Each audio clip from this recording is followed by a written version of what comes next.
Hello, my name is Sarah Ellison. Today is August 8, 2012, and my final project was an evaluation of Tom Mullins' book, The Leadership Game, 7 Winning Principles from 8 National Champions. It was not hard to find words of praise for the book, The Leadership Game. It was a very popular book and highly supported. One of its top supporters was Dr. Jerry Falwell. He said, "Tom Mullins is one of the greatest leaders I know. His new book, The Leadership Game, compiles winning principles from some of the greatest coaches who have ever lived. Don't miss their powerful and practical advice. This book will make you a winner." Content preview as to what will be in the rest of my presentation. I'll start with a little bit about the author, Tom Mullins, the purpose of him writing The Leadership Game, 7 key principles of leadership and coaching that are detailed in the book, and I'll end with a critical analysis of the content. A little bit about the author. Tom Mullins coached football for 15 years, during which he acquired 128 victories at both the high school and college levels. He is the founder and pastor for the 21 Years of Christ Fellowship, which is an evangelical multi-site church of 20,000 members in Palm Beach, Florida. So as you can see, he was very active. And lastly, his motivation for writing this book was his grandfather, Thomas Jefferson Steenburgen, who was a leader that he definitely looked up to. Here is a quote and a picture of Tom Mullins. He said, "Today's successful leaders are great coaches who understand how to motivate their teams to excel at their highest level." The purpose of Tom Mullins writing The Leadership Game. The book is written with the purpose of specifically analyzing the leadership qualities of winning coaches. It is designed to teach individuals what it really takes to lead yourself and your teammates to victory.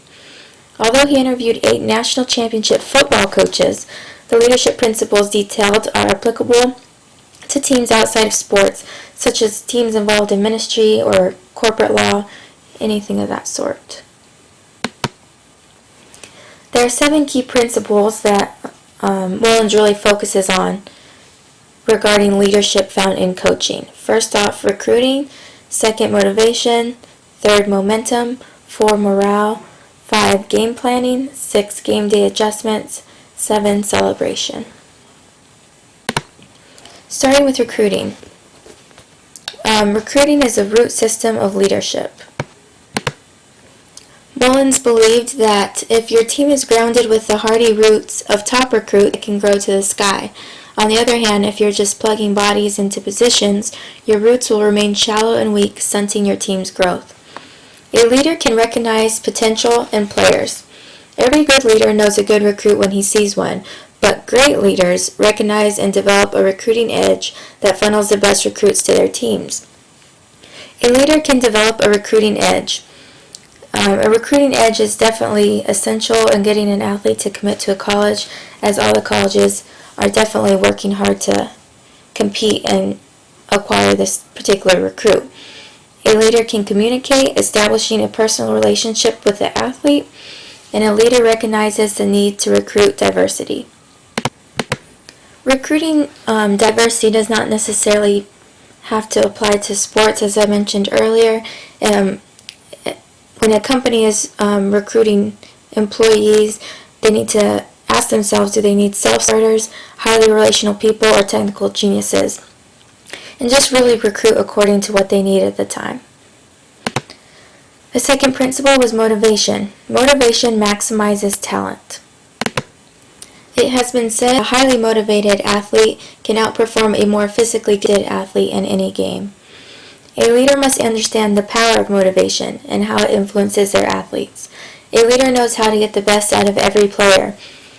A leader realizes the need to reward each team member individually to make them feel accepted and as if they are contributing.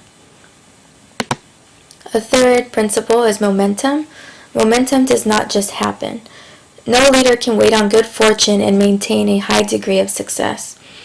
A leader must guide their team to maintain momentum over the course of the season. Although every game may not be the championship game of the season, it is essential to realize that the smaller games leading up are used as momentum builders. Morale. Team morale must represent the outlook of a group.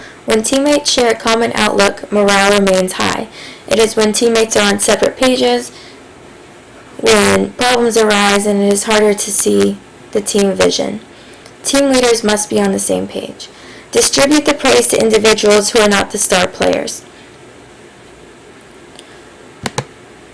Mullins believes that unappreciated team members rarely retain a group mentality. To counterbalance their feelings of inadequacy, they strive for personal recognition instead of team success, often regardless of how that affects the team's outcome. Having a team with this attitude then makes it nearly impossible to attack an endeavor with single-minded focus. Game planning. Success always takes more planning than performing. A leader will prepare for every conceivable situation the team may face. To create a game plan, a leader must distinguish obstacles, define strengths, determine weaknesses, have a backup plan, and remain flexible. And going along with game planning leads on to the next principle, which is game day adjustments, which goes along with remaining flexible. If a team cannot adjust to the ebbs and flows of a game, it will achieve only inconsistent success.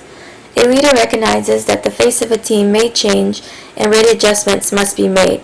At any given time, an athlete could become injured, and that is when it is key for the coach to realize what backup plan he can turn to, what players he has ready on the bench, etc.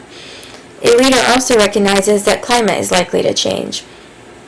Having no control over the environment, the field, the weather, it is just so likely that things are not going to go as planned. It's going to rain on days when it is not supposed to. And a leader is ready to change that and has their backup plan ready. Lastly, celebration. If you can't enjoy the win, you have a little bit of a problem. Individual celebrations leave an individual more motivated to excel. Celebration acknowledges accomplished goals, and celebration improves attitudes. Celebrating can mean different things to different people. For example, for one person it may be securing a big account, or meeting a fundraising goal, designing a stellar campaign, becoming top in your sales industry. These are all evident reasons to celebrate, and most leaders know them without even thinking. A critical analysis of a leadership game.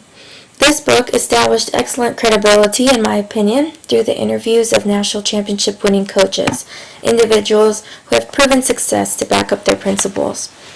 The book relied very little on personal opinion, and it turned to real-life situations and the analysis of championship teams and coaches.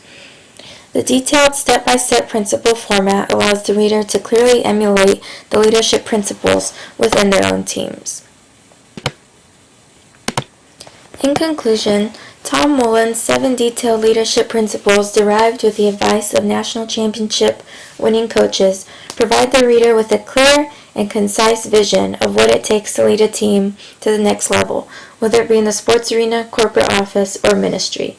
I personally would highly recommend this book to individuals who are in leadership roles and are seeking advice on any aspect of group leadership. And lastly, a works cited page. Thank you for listening. Hope you enjoyed.